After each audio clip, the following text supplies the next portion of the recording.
that makes new, and then that's also how we understand life. Then photography appears not as one art form among others, but as a privileged mode of access to what precisely makes life possible, which is reproduction. Yeah?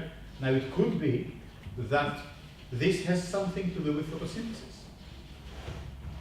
I don't know, but maybe photosynthesis is the original photographic process by which something is taken up and stored in order to later be reproduced. You might say that the leaf, the tree leaf, absorbs the rays of the sun and then stores this image in the leaf as a latent image, as a latent figure in form of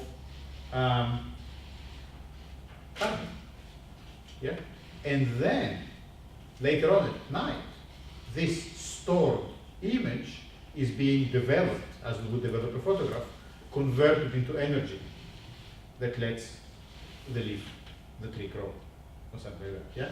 So you might say, here is the photographic process at the very core technology that is responsible for the creation of life. So that is, of course, not exactly what Nietszhe said, but I just think it's interesting how thinking through simulacra allows you to make a claim. I'm not a photographer, I'm an artist. Yeah? Somehow this claim that your practice is art is linked to your understanding of the difference between representation and simulacra. Yeah? Does it make sense? Do you see this little chain of how we put these things together? Yeah? That's one way to put them together. And I'm not saying that this is the only one. But I think for me it's quite interesting to have these pebble stones and how you can kind of walk across some space by questioning what representation does to our understanding of ourselves as intellectual human beings and the political implications of that. Yeah, the immense power of this approach, and also the price.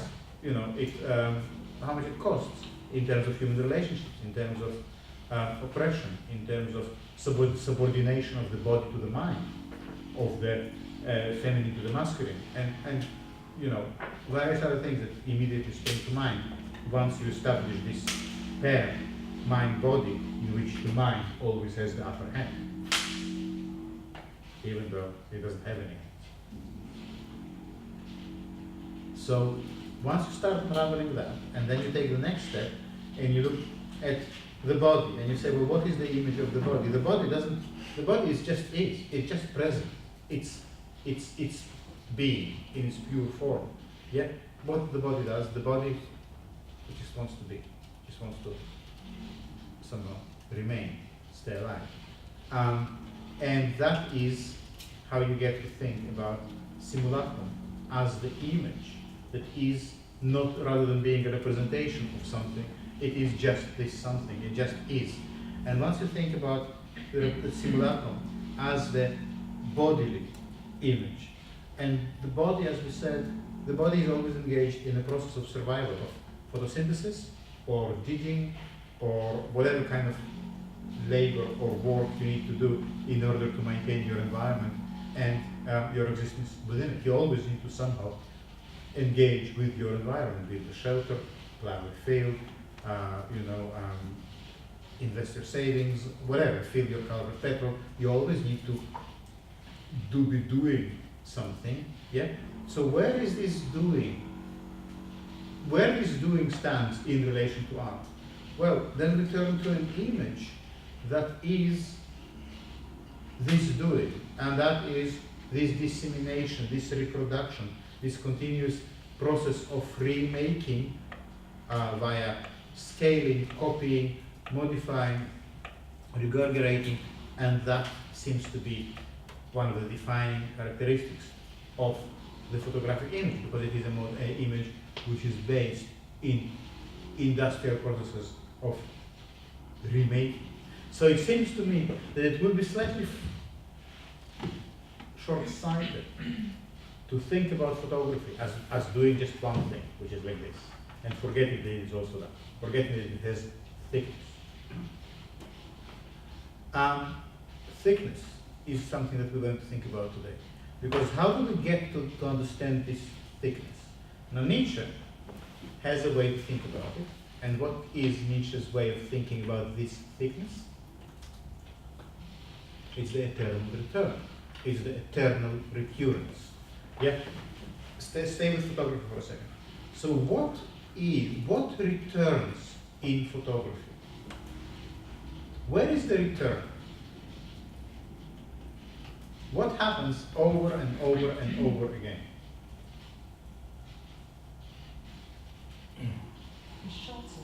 The shutter. That's right, yeah. The operation of taking a picture. It repeats itself. And the shutter sounds the same. It doesn't matter whether you photograph a bird or a rock. The shutter makes the same sound.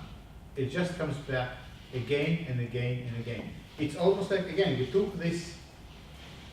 So it's almost like asking what sound a picture makes. Yes, Linda? Mm-hmm. Yeah? Does it make a sound? Well, you need to know how to listen to it. It does make a sound. And what is the sound of? It is the sound of reproduction, whatever that might sound like. It is a certain rhythm. It is a certain rhythm of repetition. So photography really sounds like this.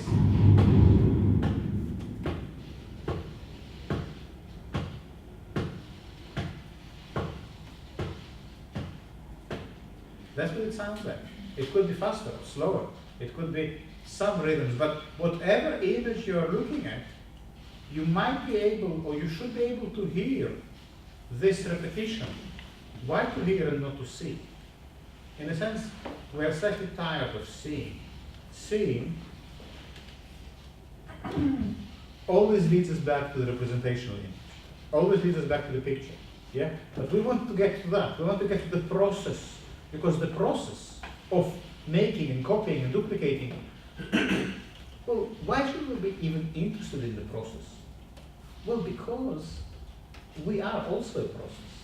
A digestive process, what other process is that? You know, chewing?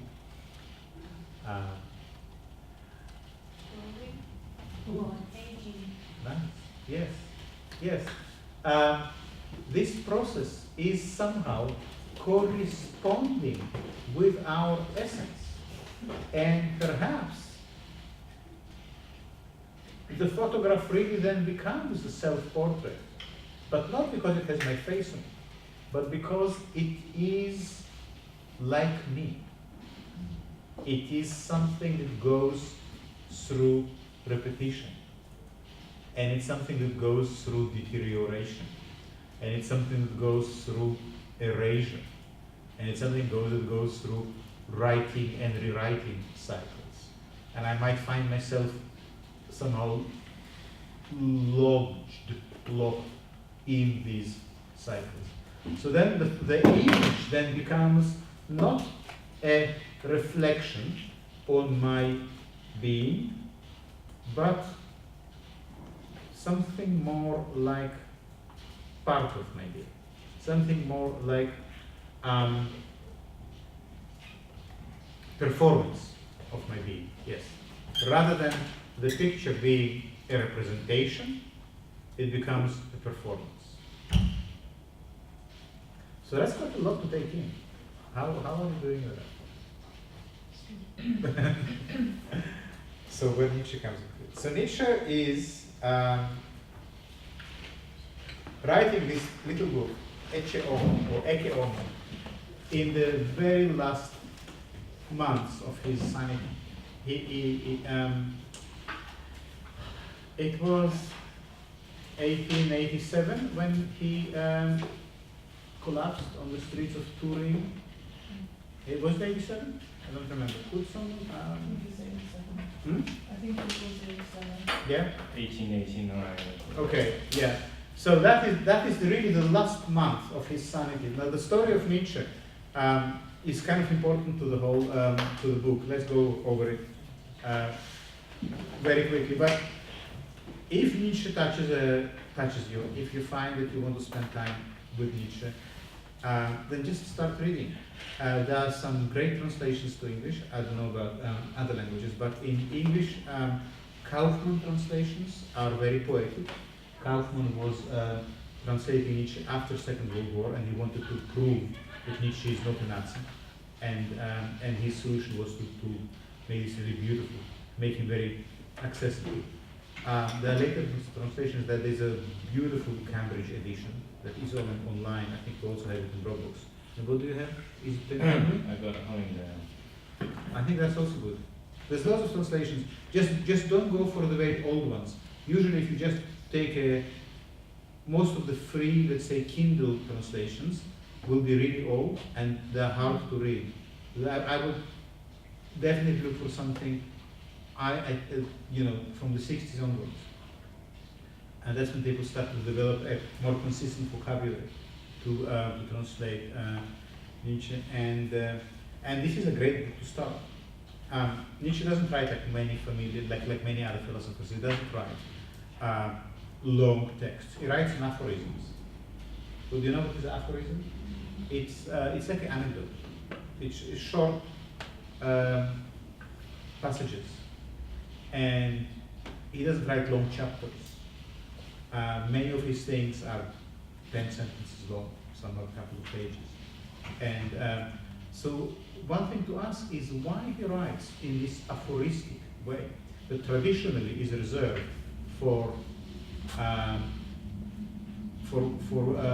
fiction or essays. Logical writing about. I think maybe anthropological, but also it's not trying to be a philosophical text. Like It feels like a journal. jazz. A journal. Jazz. Journal. Yeah, maybe it is like a journal.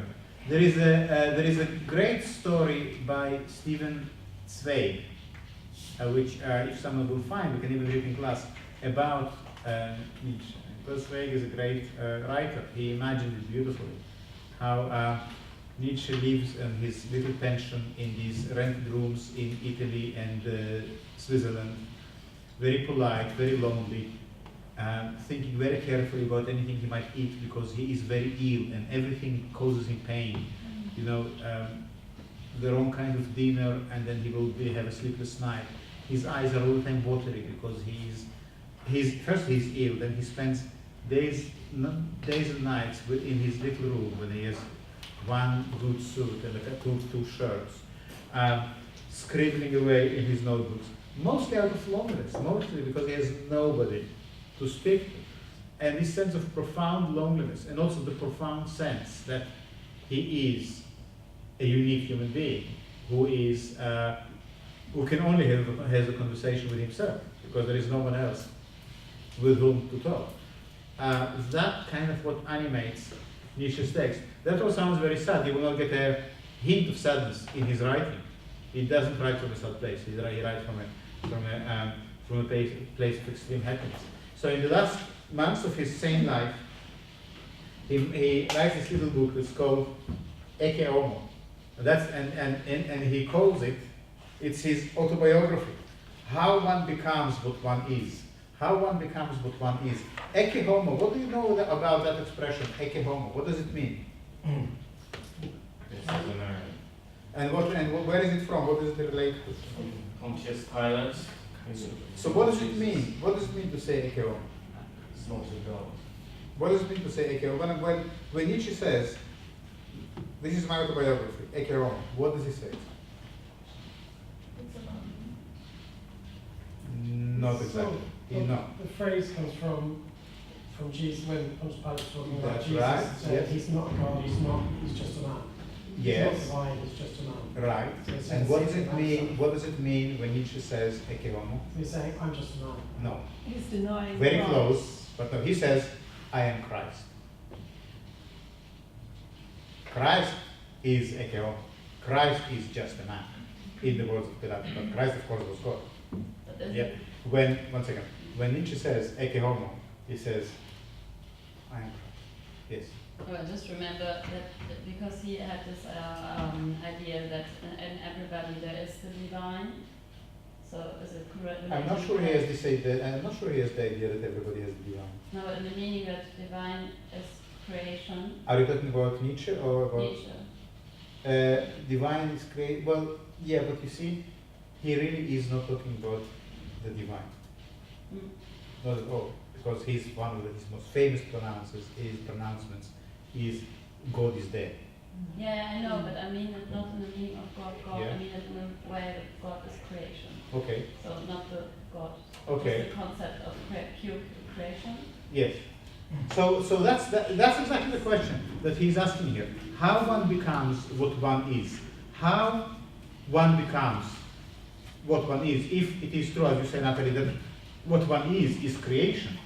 Yeah, what one is because being is art, as we already discussed. Yeah. How do you become an artist? That is the question that he asks. And his answer is simple. You have to be like me. Look at me. I am Jesus. Of course, this is all deeply ironic and sarcastic because for Nietzsche, Jesus is a died. Not he died, yes, but not only that he died. While he has some admiration for Jesus, the person, he despises Christianity in the deepest possible way. Yeah. And he's kind of mocking people for being sucked in by it. Yeah, of course.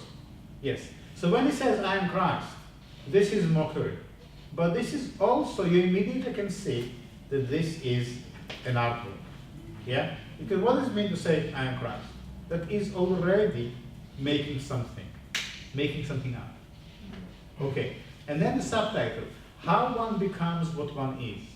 What is the problem with this subtitle? It's paradox. why? Okay, why? Good. Because one is already is, so how does one? You are already something. So what is it? It's you don't need to become you. You are already you. Yeah. Normal self-help books will be like, how to accept yourself, how to forgive yourself, how to make friends. But no, he says how to become what one is. The implication being, you are not what you are. You need becoming what you are is a task of life.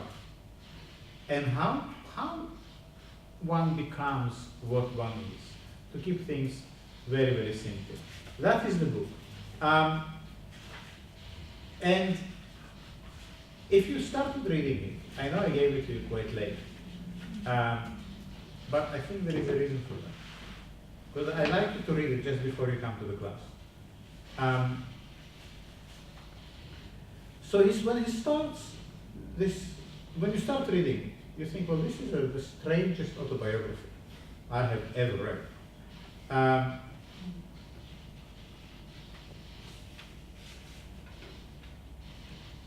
It's full of admiration for himself.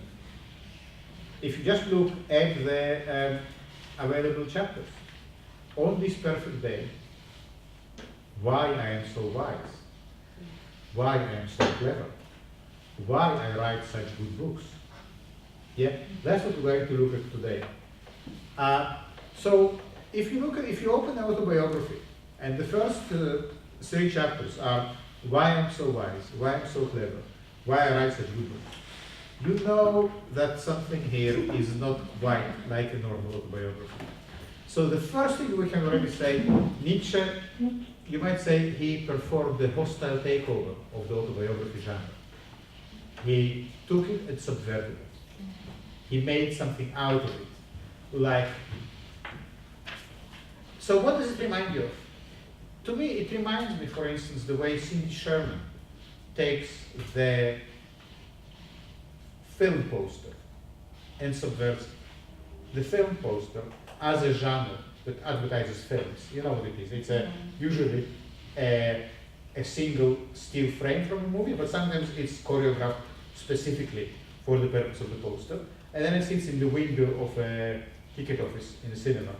Yeah. So Sidney Sherman, who started to work in the 80s, late 80s, as an art student, started to model her self-portraits on the visual language of these cinema posters. Yeah, creating these very famous untitled film stills. Yeah, but what she has done, she took an existing visual form and took it over for her needs, subverted it. But what does it mean subverted? She just started to use it as the kind of form into which she could put her ideas. This is a strategy artists use all the time. Yeah, it's one of the most effective strategies. And sometimes what your work needs is to find an existing visual form into which that it needs to colonize or absorb into itself. Yeah. So, for instance, when we spoke last week, it could be that the fashion shop is a kind of form that you can colonize. I mean, colonize is a terrible word, but maybe you can somehow take over, or subvert, or infiltrate, like a Trojan horse. Yeah, bringing in something else that's not supposed to be there, but it still looks the same. So then immediately you have this tension between something familiar and unfamiliar, something familiar and new. And if you want to make something new, the best thing you can do is to put it next to something familiar, because that's how the new comes through. Yeah. So that's what we think about just by looking at the table of contents. So why I'm so wise? That's the one I wanted to start with.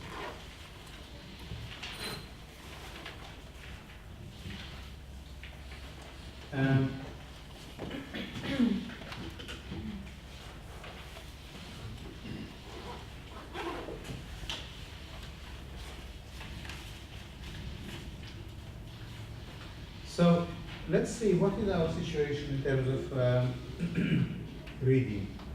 Do you have the text? Do you have a penguin? The one from Dropbox. Is it this one? It's used by Hollindale. Yeah.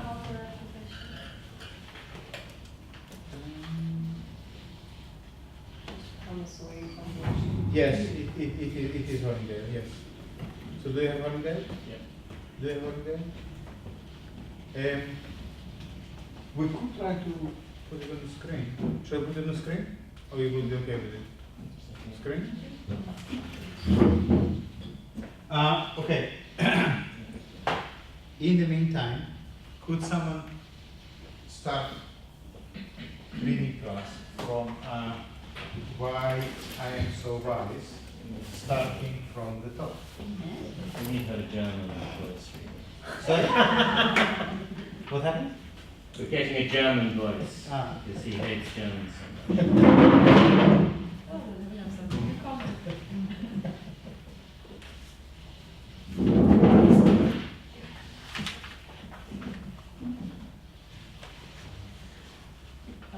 Yes, sorry. Yeah, I'm sorry. Why I'm so wise? The fortunateness of my existence, its uniqueness perhaps, lies in its fatality. To express it in the form of a riddle, as my father I have already died. As my mother I still live and grow old. This twofold origin, as it were from the highest and the lowest rung of the ladder of life, at once decadent and beginning, this, if anything, explains that neutrality, that freedom comes from party in relation to the total problem of life, which perhaps distinguishes me. Okay, well, maybe we stop here. What does it say?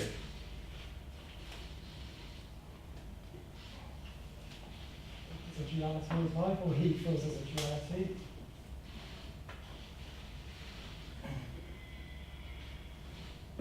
Well, he's, you know, in a sense it's clear that he's come from kind of both ends, the most extreme in terms of developed adult decadence and the beginning as a child, but he then can't, he doesn't Well, have any fixed view.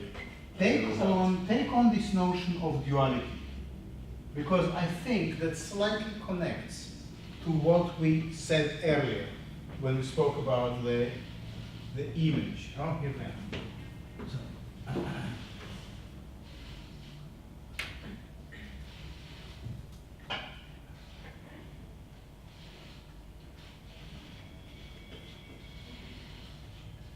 When we spoke about the image, do you remember how we said that it would be a mistake to look at the photograph or whatever it is as having only one dimension, because it has both the representation and the reproduction. The face that faces the world and the other side that faces its own internal mechanism. You can see how the way Nietszhe starts to talk about himself, he draws his own existence out of these two forces.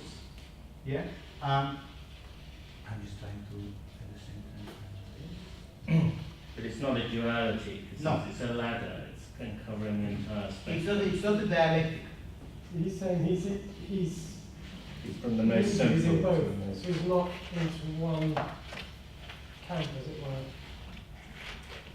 He says that Neither both. he is, yes, it's two things. You need both.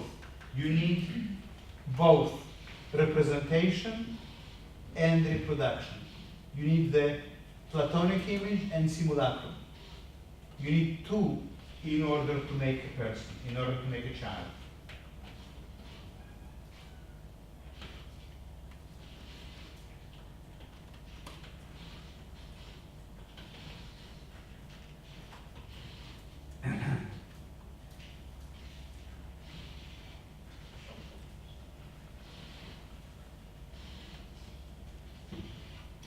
Is that the same translation? Yeah.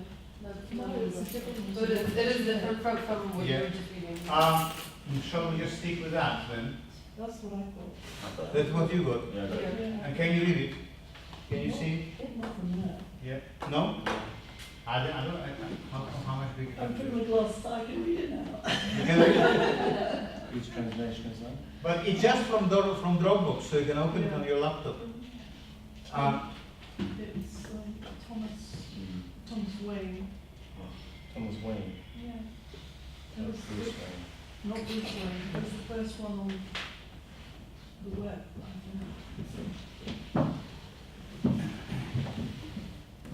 I think this is a really nice translation, the Falling Age, and that's the Penguin edition.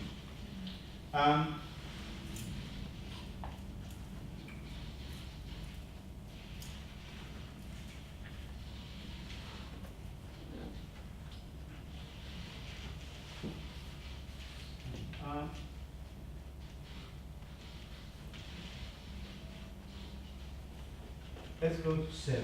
Let's go to 7.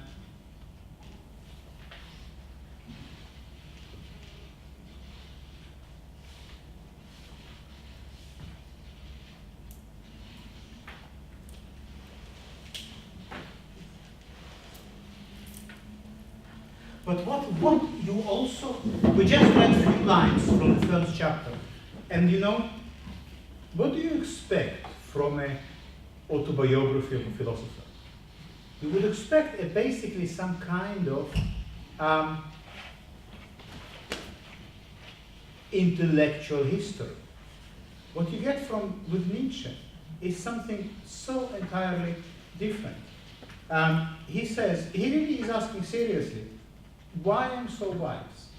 And he says, well, I am so wise because I build my life around a number of principles. And I'm going to tell you what they are. I can also tell you what they are not. It's not about reading all the books. It's not about knowing everything. It's completely not what it is about. It's more about choosing to live in the right climate. It's more about eating the right kind of food. It's more about how you behave in certain situations. So let's turn to 7.